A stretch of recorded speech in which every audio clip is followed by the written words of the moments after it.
ನಾವು ಯುದ್ಧಕ್ಕೆ ಸಿದ್ಧ, ನನ್ನ ಮಾತಿಗೆ ಬದ್ಧ. ಹೊರಗಡೆ ಒಂದು ಪಡೆ ಯುದ್ಧಕ್ಕೆ ರೆಡಿಯಾಗ್ತಿದೆ. ಹುಬ್ಬಳ್ಳಿಯಲ್ಲಿ ಕಿಚ್ಚ ಸುದೀಪ್ ಕೊಟ್ಟಂತಹ ಹೇಳಿಕೆ ಇದು. ನಾವು ಯುದ್ಧಕ್ಕೆ ಸಿದ್ಧ, ನನ್ನ ಮಾತಿಗೆ ನಾನು ಬದ್ಧ.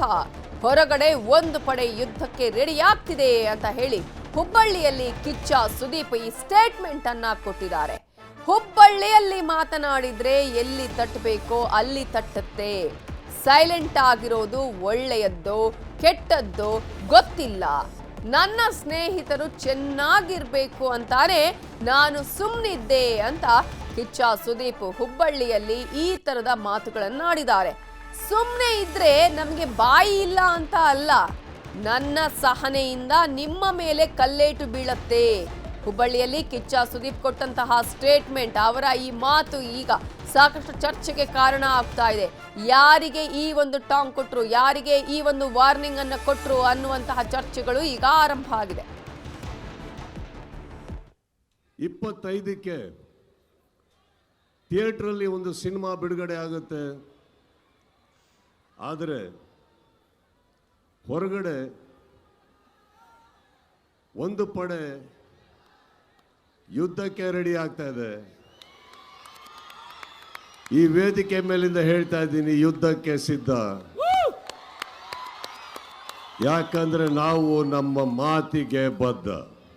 ಕೆಲವೊಮ್ಮೆ ನನಗೆ ಅನ್ಸುತ್ತೆ ಸೈಲೆಂಟ್ ಆಗಿರೋದು ಒಳ್ಳೆಯದೋ ಕೆಟ್ಟದೋ ಗೊತ್ತಿಲ್ಲ, ಆದರೆ ನಿಮಗಳಿಗೋಸ್ಕರ, ನನ್ನ ಸ್ನೇಹಿತರು ನೀವೆಲ್ಲ ಚೆನ್ನಾಗಿರ್ಬೇಕು ಅನ್ನೋ ಒಂದೇ ಒಂದು ಕಾರಣಕ್ಕೋಸ್ಕರ ನಾವೆಲ್ಲರೂ ಒಳ್ಳೆಯ ಹೆಸರಲ್ಲಿ ಇರಬೇಕು ಅನ್ನೋ ಒಂದೇ ಕಾರಣಕ್ಕೆ ನಾನು ಬಾಯಿ ಎಲ್ಲದನ್ನು ಮುಚ್ಕೊಂಡಿದ್ದೆ ಹೊರತು ಬಾಯಿ ಇಲ್ಲ ಅಂತಲ್ಲ.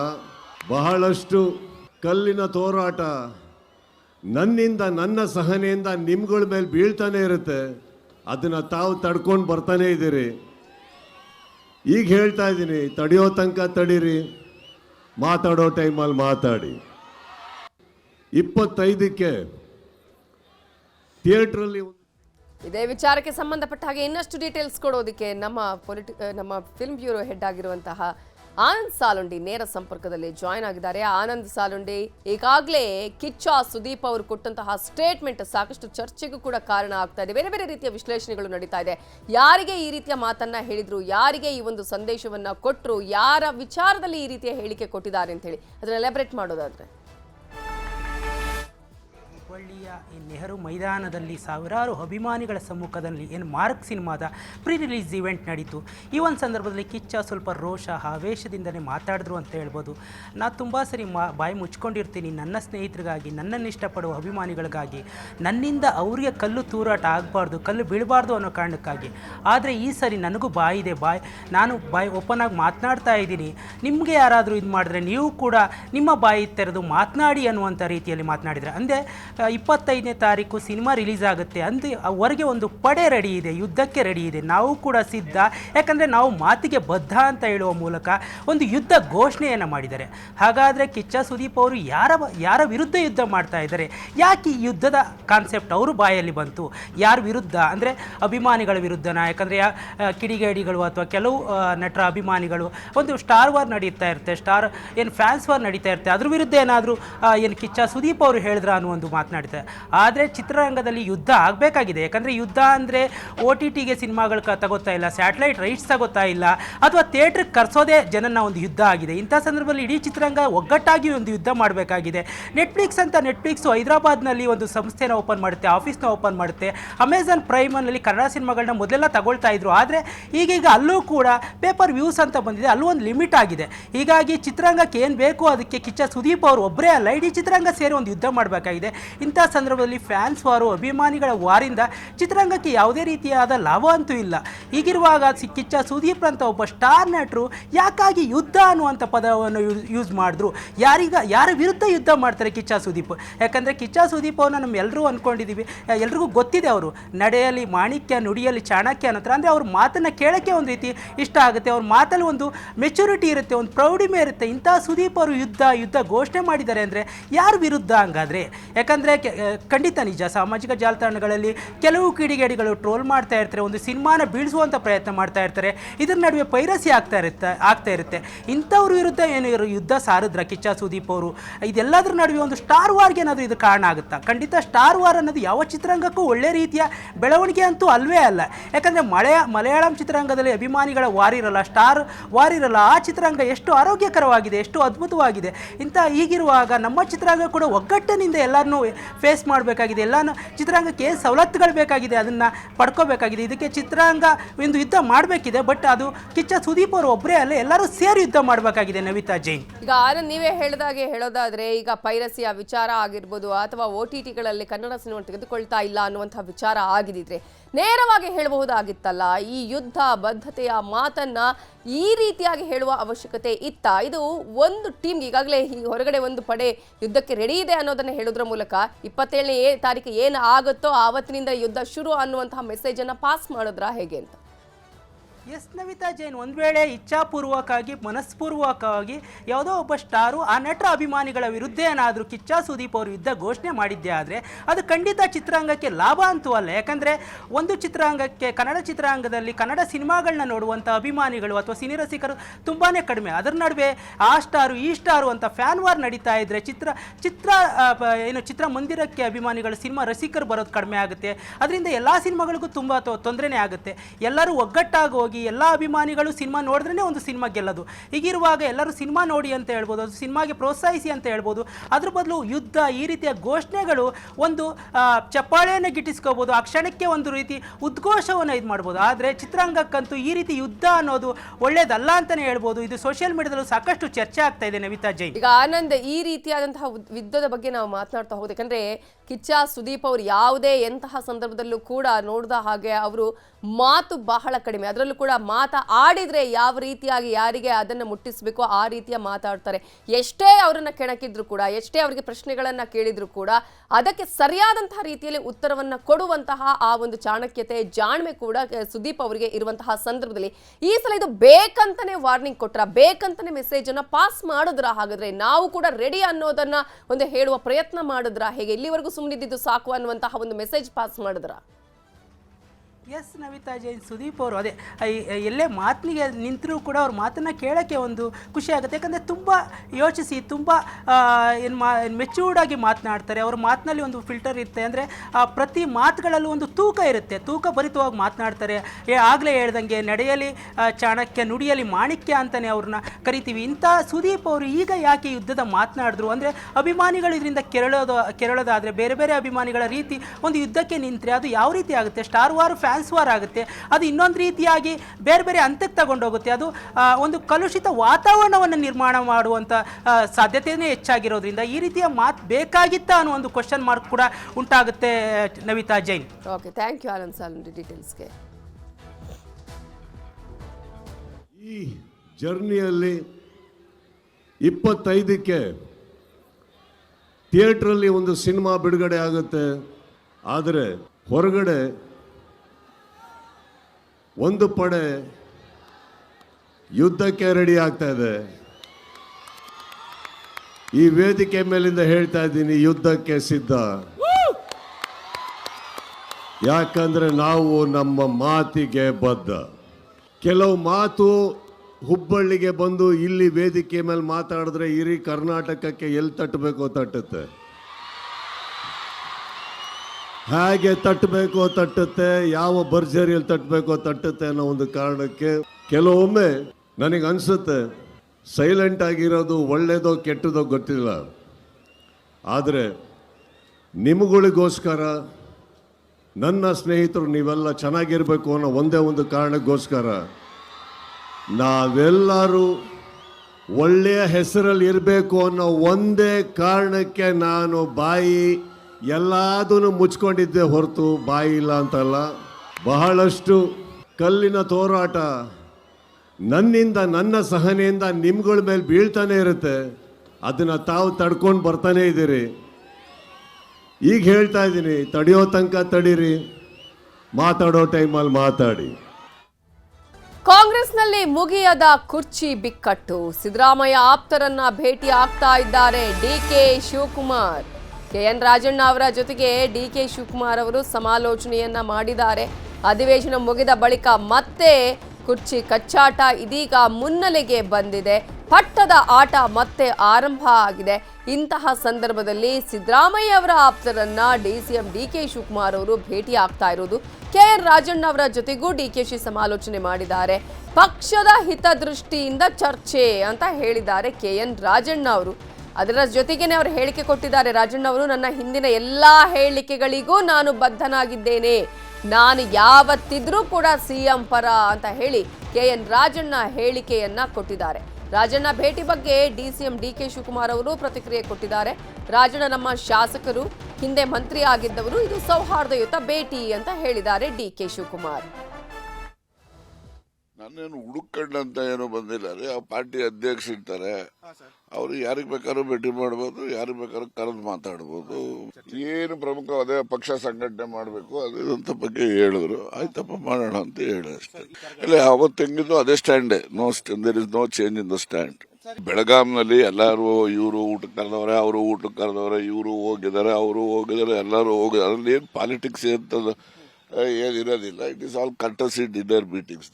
ನೋಡಿ, CM ಆದಿ ಸುಗಮ ಯಾರು ಏನ್ ಮಾಡ್ಕೋಬೇಕು ಅಂತಂದ್ರು ಕೂಡ ಅಲ್ಟಿಮೇಟ್ಲಿ ಹೈಕಮಾಂಡ್ ಮ್ಯಾಟರ್ಸ್. ಅದರಿಂದ ಅದ್ರಲ್ಲಿ ಏನಿದೆ, ಹೈಕಮಾಂಡ್ ಸಿದ್ದರಾಮಯ್ಯನವರು ಹೇಳಿದಾರಲ್ಲ, ಪದೇ ಪದೇ ಹೇಳಿದ್ದಾರೆ, ನಾನು ಮುಖ್ಯಮಂತ್ರಿ ಇರ್ತೀನಿ, ಎಲ್ಲಿನವರೆಗೂ ಹೈಕಮಾಂಡ್ನವ್ರು ಇರಕ್ಕೆ ಹೇಳ್ತಾರೆ ಅಲ್ಲಿವರೆಗೂ ಇರ್ತೀನಿ ಅಂತ. ಸೇಮ್ ಇದು ಅದೇ. ಹೌದು, ರಾಜಣ್ಣ ನಮ್ಮ ಶಾಸಕರು, ನಮ್ಮ ಜೊತೆ ಮಂತ್ರಿ ಆಗಿದ್ದವರು. ಭೇಟಿ ಮಾಡ್ತೇವೆ, ಸೌಹಾರ್ದತೆ ಭೇಟಿ ಮಾಡ್ತೇವೆ. ಇವತ್ತು ಭೇಟಿ ಮಾಡ್ತೀನಿ ಅಂತ ಹೇಳಿದ್ದೀನಿ.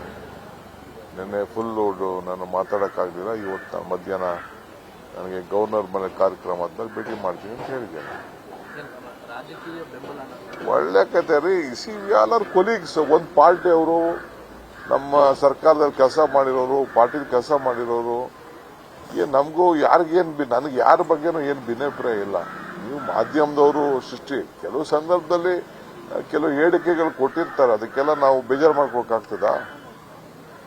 ಅಣ್ಣ ತಮ್ಮದಿರೇ ಜಗಳ ಆಡ್ತಾರಂತೆ, ನಮ್ದು ಯಾವ ಜಗಳ? ನಾನಂತೂ ಯಾರ ಮೇಲೂ ಜಗಳ ಆಡಕ್ಕೂ ಹೋಗಿಲ್ಲ.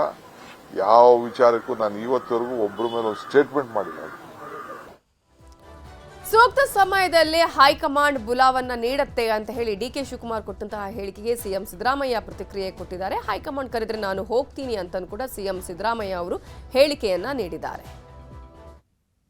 ನಾನು ಮಂಗಳವಾರ ಹೋಗ್ತೀನಿ, ತಿಳಿಸ್ತೇ ನಾವೇನು ಮಾಡಲ್ಲ. ನಾನಂತೂ ಕದ್ದು ಹೋಗಲ್ಲ. ನಮ್ಮಿಬ್ಬರಿಗೂ ಏನೋ ಹೇಳಿದಾರೆ ಅವರು, ಯಾವಾಗ ಕರೆಸ್ತೀವಿ ಅಂತ ಇಬ್ಬರಿಗೂ ಫೋನ್ ಮಾಡಿ ಹೇಳಿದ್ದಾರೆ.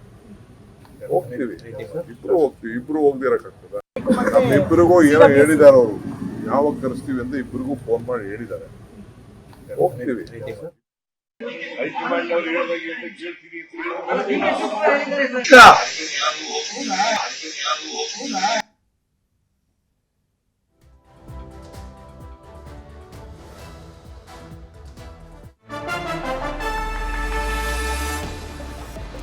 ನಾಯಕತ್ವ ಗೊಂದಲದ ಹೇಳಿಕೆಗಳು ಮತ್ತೆ ಮತ್ತೆ ಬರ್ತಾ ಇರೋದಕ್ಕೆ ಇದೀಗ ಖರ್ಗೆ ಫುಲ್ ಗರಂ ಆಗಿದ್ದಾರೆ.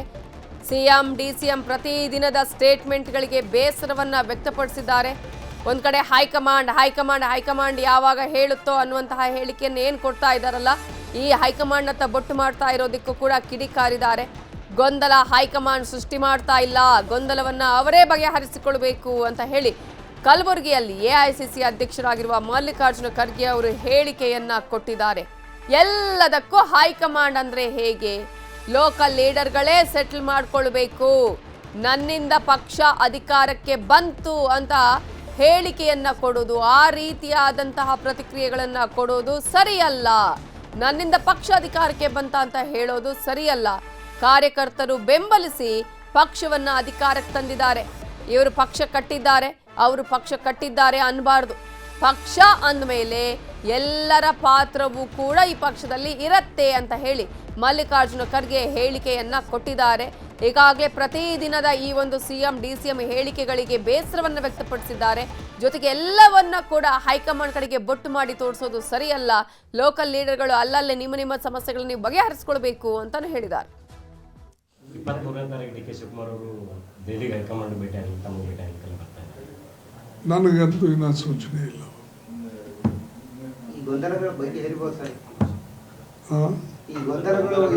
ಗೊಂದಲ ಏನೋ ಹೈಕಮಾಂಡ್ ಮಾಡಿದೇನ, ಗೊಂದಲ ಅವರೇ ಇಲ್ಲೇ ಲೋಕಲ್ ಸೃಷ್ಟಿ ಮಾಡ್ಕೊಳ್ತಾ ಇದ್ದಾರೆ. ಅವರೆಲ್ಲ ಮಾಡಬೇಕು. ಎಲ್ಲಕ್ಕ ನೀವು ಹೈಕಮಾಂಡ್ ಅಂತ ಹೇಳಿದ್ರೆ ಹೆಂಗೆ? ನೀವು ಇಲ್ಲಿ ಆಗ್ತಕ್ಕಂಥದನ್ನ ಲೋಕಲ್ ಲೀಡರು ಸೆಟಲ್ ಮಾಡ್ಕೋಬೇಕು. ಅದನ್ನು ಒಂದು. ಆಮೇಲೆ ಪಕ್ಷ ಎಲ್ಲರೂ ಕಟ್ಟಿದ್ದು, ಯಾರೋ ನಾನು ಕಟ್ಟಿನಿ ಅಂತಿಲ್ಲ. ಕಾಂಗ್ರೆಸ್ ಪಾರ್ಟಿ ಕಾರ್ಯಕರ್ತರು ಕಟ್ಟರು. ಕಾಂಗ್ರೆಸ್ ಯಾವಾಗಲೂ ಕೂಡ ಯಾರೇ ಲೀಡರ್ ಬಂದ್ರೂ ಅವರಿಗೆ ಕಾಂಗ್ರೆಸ್ ಕಾರ್ಯಕರ್ತರು ಸಪೋರ್ಟ್ ಮಾಡ್ತಾರೆ. ಅದಕ್ಕೆ ಯಾರು ನನ್ನಿಂದಾಗಿದೆ ಅಂತ ಯಾರು ಹೇಳಬಾರ್ದು. ಮತ್ತು ಕೆಲವು ಕಾರ್ಯಕರ್ತರನ್ನು ಯಾರು ಹೇಳ್ತಾರೆ ಇವ್ರು ಕಟ್ಟಾರೆ ಅವ್ರು ಕಟ್ಟಾರೆ ಅನ್ನೋದು ಅದು ಬಿಟ್ಟು ಬಿಡಬೇಕು. ಪಾರ್ಟಿ ಅಂದಮೇಲೆ ಎಲ್ಲರೂ ಪಾತ್ರ ಇರ್ತದೆ. ಇದರ ಬಗ್ಗೆ ಇನ್ನಷ್ಟು ಅಪ್ಡೇಟ್ಸ್ ಕೊಡೋದಕ್ಕೆ ನಮ್ಮ ರಿಪೋರ್ಟರ್ ಹೆಬ್ಬಾಕ ತಿಮ್ಮೇಗೌಡರು ನೇರ ಸಂಪರ್ಕದಲ್ಲಿ ಜಾಯ್ನ್ ಆಗಿದ್ದಾರೆ. ತಿಮ್ಮೇಗೌಡರೆ, ಪ್ರತಿದಿನ ಇದೀಗ ಅಧಿವೇಶನ ಮುಗಿದ ಬಳಿಕವೂ ಕೂಡ ಅಧಿವೇಶನದಲ್ಲೂ ಕೂಡ ಹೇಳಿಕೆಗಳ ಮೇಲೆ ಹೇಳಿಕೆಗಳು ಬರ್ತಾ ಇರುವಂಥದ್ದು, ಎಲ್ಲವೂ ಹೈಕಮಾಂಡ್ ಕಡೆ ಬೊಟ್ಟು ಮಾಡಿ ತೋರಿಸ್ತಾ ಇರುವ ವಿಚಾರ ಎಐಸಿಸಿ ಅಧ್ಯಕ್ಷರಿಗೆ ಸಾಕಷ್ಟು ಬೇಸರ, ಮುಜುಗರ, ಆಕ್ರೋಶಕ್ಕೂ ಕೂಡ ಕಾರಣ ಆಗಿದೆಯಾ ಹೇಗೆ ಅಂತ ಹೇಳಿ? ಖಂಡಿತವಾಗಿಯೂ ಹೈಕಮಾಂಡ್ಗೆ ಇವತ್ತೇನು ಮುಜುಗರ ಆಗಿಲ್ಲ ನವಿತಾ ಜೈನ್. ಯಾವಾಗ ಈ ಒಂದು ನಾಯಕತ್ವ ಬಿಕ್ಕಟ್ಟು ಎದುರಾಯಿತೋ, ಈ ಒಂದು ನಾಯಕತ್ವ ಬಿಕ್ಕಟ್ಟು ಎದುರಾಗಿನಿಂದಲೂ ಕೂಡ ಈ ಒಂದು ಮುಜುಗರ ಹೈಕಮಾಂಡ್ಗೆ ಎದುರಾಗಿರ್ತಕ್ಕಂಥದ್ದು. ಯಾಕಂತ ಹೇಳಿದ್ರೆ ಕರ್ನಾಟಕದವರೇ ಆಗಿರ್ತಕ್ಕಂಥ ACC ಅಧ್ಯಕ್ಷ ಮಲ್ಲಿಕಾರ್ಜುನ್ ಖರ್ಗೆರವರು ಈ ಒಂದು ವಿಚಾರವಾಗಿ ಗೊಂದಲವನ್ನು ತೆರೆ ಎಳೆಯುವಂಥ ಒಂದು ಪ್ರಯತ್ನಕ್ಕೆ ಮುಂದಾಗಲಿಲ್ಲ. ಯಾಕಂತ ಹೇಳಿದ್ರೆ ಅದರ ಒಂದು ಪರಿಣಾಮವಾಗಿಯೇ ಇವತ್ತು ಇಷ್ಟರ ಮಟ್ಟಿಗೆ ನಾಯಕತ್ವ ಬಿಕ್ಕಟ್ಟು, ಮತ್ತೊಂದು ಕಡೆಗೆ ಬಣ ರಾಜಕೀಯ, ಈ ಒಂದು ಪಕ್ಷದಲ್ಲಿ ಆಗ್ತಾ ಇರ್ತಕ್ಕಂಥ ಆಂತರಿಕ ಕಚ್ಚಾಟ ಜೋರಾಗ್ತಾ ಇದೆ ಅನ್ನುವಂಥದ್ದು ಕೆಲ ಕಾರ್ಯಕರ್ತರ ಅಭಿಪ್ರಾಯ. ಯಾವಾಗ ಬೆಳಗಾವಿ ಅಧಿವೇಶನದ ಬಳಿಕ ಇದೀಗ ಮತ್ತಷ್ಟು ಜೋರ ಆಯಿತು, ಇವತ್ತು ಮೌನವನ್ನು ಮುರಿದಿರ್ತಕ್ಕಂಥ ACC ಅಧ್ಯಕ್ಷ ಮಲ್ಲಿಕಾರ್ಜುನ್ ಖರ್ಗೆರವರು ಖಡಕ್ ಸಂದೇಶವನ್ನು ರವಾನೆ ಮಾಡಿದ್ದಾರೆ. ಹೇಗೆ ಯಾರೇ ಪಕ್ಷಕ್ಕೆ ಬಂದರೂ ಕೂಡ ಅವರನ್ನು ಕಾರ್ಯಕರ್ತರು ಬೆಂಬಲಿಸ್ತಾರೆ, ಆದರೆ ನನ್ನಿಂದಲೇ ಪಕ್ಷ ಅಧಿಕಾರಕ್ಕೆ ಬಂತು ಅನ್ನೋದು ಸರಿ ಅಲ್ಲ ಅನ್ನುವಂಥದ್ದು. ಮತ್ತೊಂದು ಕಡೆಗೆ ಇತ್ತ ಕೆಲ ಕಾರ್ಯಕರ್ತರುಗಳು ಇವರೇ ಪಕ್ಷ ಕಟ್ಟಿದ್ದಾರೆ, ಅವರೇ ಪಕ್ಷ ಕಟ್ಟಿದ್ದಾರೆ ಅನ್ನೋದು ಕೂಡ ಬೇಡ ಅನ್ನುವಂಥ ನಿಟ್ಟಲ್ಲಿ ಉಭಯ ನಾಯಕರಿಬ್ಬರಿಗೂ ಕೂಡ ಖಡಕ್ ಸಂದೇಶವನ್ನು ರವಾನೆ ಮಾಡಿದ್ದಾರೆ. ಮುಖ್ಯಮಂತ್ರಿ ಸಿದ್ದರಾಮಯ್ಯನವ್ರಿಗೂ ಕೂಡ ಒಂದು ರೀತಿ ಎಚ್ಚರಿಕೆ ಸಂದೇಶ, ಇತ್ತ CM DK ಶಿವಕುಮಾರ್ ಅವ್ರಿಗೂ ಕೂಡ ಒಂದು ಎಚ್ಚರಿಕೆ ಸಂದೇಶವನ್ನು ಇವತ್ತು ಮಲ್ಲಿಕಾರ್ಜುನ್ ಖರ್ಗೆರವರು ರವಾನೆ ಮಾಡಿರ್ತಕ್ಕಂಥದ್ದು. ಇನ್ನೂ ಒಂದು ಮಾತನ್ನು ಹೇಳಿದ್ದಾರೆ, ಅಂದರೆ ಗೊಂದಲವನ್ನು ಹೈಕಮಾಂಡ್ ಸೃಷ್ಟಿ ಮಾಡ್ತಾ ಇಲ್ಲ, ಲೋಕಲ್ನವರೇ ಸೃಷ್ಟಿ ಮಾಡ್ಕೊಳ್ತಾ ಇದ್ದಾರೆ, ಲೋಕಲ್ನವರೇ ಬಗೆಹರಿಸ್ಕೊಳ್ಬೇಕು, ಇದಕ್ಕೂ ನಮಗೂ ಸಂಬಂಧ ಇಲ್ಲ ಅನ್ನುವಂಥ ಒಂದು ಅರ್ಥದಲ್ಲಿಯೇ ಇವತ್ತು ಮಲ್ಲಿಕಾರ್ಜುನ್ ಖರ್ಗೆರವರು ಒಂದು ಹೇಳಿಕೆಯನ್ನು ಕೊಟ್ಟಿರ್ತಕ್ಕಂಥದ್ದು. ಯಾಕಂತ ಹೇಳಿದ್ರೆ ಏನು ಡಿಸೆಂಬರ್ 23ನೇ ತಾರೀಕು ಹೈಕಮಾಂಡ್ನ ಭೇಟಿ ಮಾಡ್ತೀನಿ ಅನ್ನುವಂಥ ನಿಟ್ಟಲ್ಲಿ DK ಶಿವಕುಮಾರ್ ಅವರು ಹೇಳ್ತಾ ಇದ್ದಾರೆ. ಅತ್ತ ಮುಖ್ಯಮಂತ್ರಿ ಸಿದ್ದರಾಮಯ್ಯನವರು ಸದನದ ಒಳಗೆ ಹೈಕಮಾಂಡ್ ನನ್ನ ಪರವಾಗಿದೆ, ನಾನು ಬಹುಶಃ ಯಾವುದೇ ರೀತಿಯಾದಂಥ ಒಂದು ಒಪ್ಪಂದ ಆಗಿಲ್ಲ, ಮತ್ತೊಂದು ಕಡೆಗೆ 5 ವರ್ಷ ನಾನೇ ಪೂರ್ಣಾವಧಿ ಮುಖ್ಯಮಂತ್ರಿ ಆಗಿರ್ತೀನಿ ಎನ್ನುವಂಥ ಒಂದು ನಿಟ್ಟಲ್ಲಿ ಸದನದ ಒಳಗೆ ನಿಂತು ಒಂದು ಸ್ಪಷ್ಟ ಸಂದೇಶವನ್ನು ಕೂಡ ರವಾನೆ ಮಾಡಿದ್ದಾರೆ. CM ಸ್ಪಷ್ಟನೆ ಬಳಿಕವೂ ಕೂಡ ಇತ್ತ DK ಶಿವಕುಮಾರ್ ಅವರ ಬಣ ಸುಮ್ಮನೆ ಕೂತಿಲ್ಲ. ಅವರು ನಾನಾ ರೀತಿಯಾದಂಥ ಒಂದು ತಂತ್ರಗಾರಿಕೆಯನ್ನು ಮಾಡ್ತಾ ಇದ್ದಾರೆ. ಅದರಲ್ಲೂ ಕೂಡ CM ಆಪ್ತ ಮಾಜಿ ಸಚಿವ KN ರಾಜಣ್ಣನವ್ರನ್ನ ಭೇಟಿ ಮಾಡೋದ್ರ ಮುಖಾಂತರ ಒಂದು ರೀತಿ ರಾಜಕೀಯ ಸಂಚಲನಕ್ಕೂ ಕೂಡ DK ಶಿವಕುಮಾರ್ ಅವರ ನಡೆ ಕಾರಣವಾಗಿತ್ತು.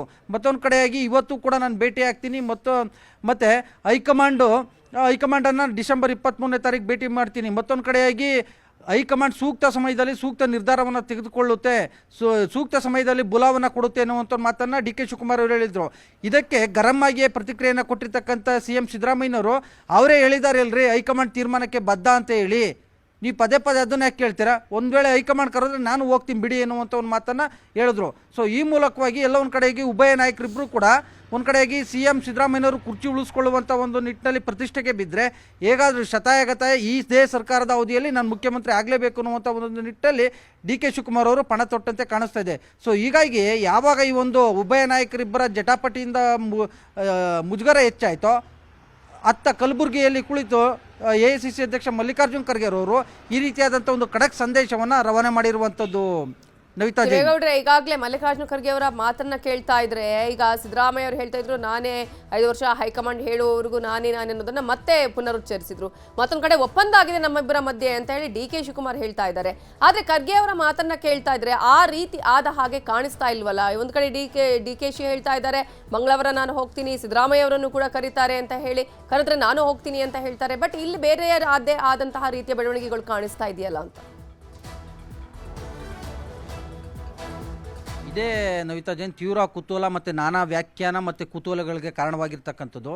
ACC ಅಧ್ಯಕ್ಷ ಮಲ್ಲಿಕಾರ್ಜುನ್ ಖರ್ಗೆ ಅವರು ಕರ್ನಾಟಕದವರೇ, ಇವತ್ತು ಸ್ಪಷ್ಟವಾಗಿ ಹೇಳ್ಬೋದಾಗಿತ್ತು, ನೋಡಿ ನಾವು ಯಾರೂ ಕೂಡ ದೆಹಲಿಗೆ ಬರಬೇಕಾಗಿಲ್ಲ ಅನ್ನುವಂಥ ಒಂದು ನಿಟ್ಟಿನಲ್ಲಿ. ಮತ್ತೊಂದು ಕಡೆಯಾಗಿ ಯಾವುದೇ ರೀತಿಯಾದಂಥ ಅಧಿಕಾರ ಒಪ್ಪಂದ ಆಗಿಲ್ಲ ಅನ್ನುವಂಥ ನಿಟ್ಟಿನಲ್ಲಿ. ಮತ್ತೊಂದು ಕಡೆಯಾಗಿ ಇಲ್ಲ, ಅಧಿಕಾರ ಒಪ್ಪಂದ ಆಗಿದ್ರೆ ಒಪ್ಪಂದ ಆಗಿದೆ, ನಾವು ಸೂಕ್ತ ಸಮಯದಲ್ಲಿ ನಿರ್ಧಾರವನ್ನು ತೆಗೆದುಕೊಳ್ತೀವಿ ಅಂತ. ಇದು ಯಾವುದ್ರ ಬಗ್ಗೆನೂ ಕೂಡ ಹೇಳಿಲ್ಲ. ಅವರು ಅಡ್ಗೋಡೆ ಮೇಲೆ ದೀಪ ಇಟ್ಟಂತೆ ಮಾತನಾಡಿದ್ರು. ಎಲ್ಲ ಒಂದು ಕಡೆಯಾಗಿ ಲೋಕಲ್ ಸಮಸ್ಯೆ ನೀವೇ ಬಗೆಹರಿಸ್ಕೊಳ್ಳಿ ಅನ್ನುವಂಥ ಒಂದು ನಿಟ್ಟಲ್ಲಿ. ಲೋಕಲ್ ಸಮಸ್ಯೆನ ಬಗೆಹರಿಸ್ಕೊಳ್ಳೋದು ಯಾರು? ಇದೊಂದು ರೀತಿ ಲೋಕಲ್ ಮಟ್ಟದಲ್ಲಿ ಬಗೆಹರುವಂಥ ಒಂದು ಸಮಸ್ಯೆ ಅಲ್ಲ. ಯಾಕಂದರೆ ಉಭಯ ನಾಯಕರಿಬ್ಬರು ಕೂಡ ಪ್ರತಿಷ್ಠೆಗೆ ಬಿದ್ದಿದ್ದಾರೆ. ಮತ್ತೊಂದು ಕಡೆಯಾಗಿ ಒಂದು ಹೆಜ್ಜೆ ಮುಂದೆ ಹೋಗಿರ್ತಕ್ಕಂಥ ಡಿ ಕೆ ಶಿವಕುಮಾರ್ ಅವರು ಶಾಸಕರ ಪೆರೇಡ್ಗೂ ಕೂಡ ಚಿಂತನೆಯನ್ನು ನಡೆಸಿದ್ದಾರೆ ಅಂತ ಹೇಳಲಾಗ್ತಾ ಇದೆ. ಸೊ ಹೀಗಾಗಿ ಇದೀಗ ಪರಿಸ್ಥಿತಿ ಕೈಮೀರಿ ಹೋಗಿರ್ತಕ್ಕಂಥ ಹಿನ್ನೆಲೆಯಲ್ಲಿ ಸಹಜವಾಗಿ ಹೈಕಮಾಂಡ್ ಎಂಟ್ರಿ ಆಗಲೇಬೇಕಾದಂಥ ಒಂದು ಅನಿವಾರ್ಯ ಪರಿಸ್ಥಿತಿ ಇದೆ. ಸೊ ಹೀಗಾಗಿ ಕಾಂಗ್ರೆಸ್ ನಾಯಕರೆಲ್ಲರೂ ಕೂಡ ಹೈಕಮಾಂಡ್ಗೆ ಒಂದು ರೀತಿ ಒತ್ತಡವನ್ನು ಹೇಳ್ತಾ ಇದ್ದಾರೆ. ಮತ್ತೊಂದು ಕಡೆಗೆ ಇದಕ್ಕೆ ಪೂರಕವಾಗಿ ಮಾಜಿ ವಿಧಾನ ಪರಿಷತ್ ಸಭಾಪತಿ ಆಗಿರ್ತಕ್ಕಂಥ VR ಸುದರ್ಶನ್ ಅವರು ಕೂಡ ನೇರವಾಗಿ ಮಲ್ಲಿಕಾರ್ಜುನ್ ಖರ್ಗೆ ಅವರಿಗೆ ಪತ್ರವನ್ನು ಬರೆಯೋದ್ರ ಮುಖಾಂತರ ಈ ಒಂದು ಗೊಂದಲಕ್ಕೆ ತೆರೆಯನ್ನು ಎಳೀರಿ ಎನ್ನುವಂಥ ನಿಟ್ಟಲ್ಲಿ ಒತ್ತಾಯವನ್ನು ಮಾಡಿದ್ದಾರೆ. ಈ ಒಂದು ಪತ್ರದ ವಿಚಾರವೂ ಕೂಡ ಪ್ರತಿಕ್ರಿಯೆಯನ್ನು ಕೊಟ್ಟಿರ್ತಕ್ಕಂಥ ಮಲ್ಲಿಕಾರ್ಜುನ್ ಖರ್ಗೆ ಅವರು, ಪತ್ರ ನನಗಿನ್ನೂ ತಲುಪಿಲ್ಲ, ಬೇಕಾದರೆ ನೋಡ್ತೀನಿ, ಇದು ಲೋಕಲ್ ಸಮಸ್ಯೆ, ಲೋಕಲ್ನವರೇ ಬಗೆಹರಿಸ್ಕೊಳ್ಬೇಕು, ನಾವ್ಯಾರು ಸೃಷ್ಟಿ ಮಾಡಿದ್ದಲ್ಲ ಅನ್ನುವಂಥ ಮಾತನ್ನು ಹೇಳೋದ್ರ ಮುಖಾಂತರ ಇದಕ್ಕೆ ಸ್ಪಷ್ಟನೆಯನ್ನು ಕೊಟ್ಟಿದ್ದಾರೆ. ಆದರೆ ಇದು ಯಾವಾಗ ದಿನೇ ದಿನೇ ಬಿಗಡಾಯಿಸ್ತಾ ಇದೆ. ಮತ್ತೊಂದು ಕಡೆಗೆ ರಾಷ್ಟ್ರೀಯ ಮಾಧ್ಯಮಗಳಲ್ಲಿ ಸುದ್ದಿ ಆಗ್ತಾ ಇದೆ, ಹೈಕಮಾಂಡ್ ಮಟ್ಟದಲ್ಲೂ ಕೂಡ ಚರ್ಚೆ ಆಗ್ತಾ ಇದೆ. ಆದರೆ ಯಾಕೆ ಹೈಕಮಾಂಡ್ ಈ ಒಂದು ವಿಚಾರ ಬಗ್ಗೆ ಸ್ಪಷ್ಟನೆಯನ್ನು ಕೊಡ್ತಾ ಇಲ್ಲ ಅನ್ನುವಂಥದ್ದೇ ಸದ್ಯದ ಕುತೂಹಲ. ಮತ್ತೊಂದು ಕಡೆಯಾಗಿ ಮಲ್ಲಿಕಾರ್ಜುನ್ ಖರ್ಗೆ ಅವರವರ ಮೌನವೇ ಇವತ್ತಿನ ರಾಜ್ಯ ರಾಜಕಾರಣದ ಅಂದರೆ ರಾಜ್ಯ ಕಾಂಗ್ರೆಸ್ನ ನಾಯಕತ್ವ ಬಿಕ್ಕಟ್ಟಿಗೆ, ರಾಜ್ಯ ಕಾಂಗ್ರೆಸ್ ನಾಯಕರ ಆಂತರಿಕ ಕಚ್ಚಾಟಕ್ಕೆ ಕಾರಣ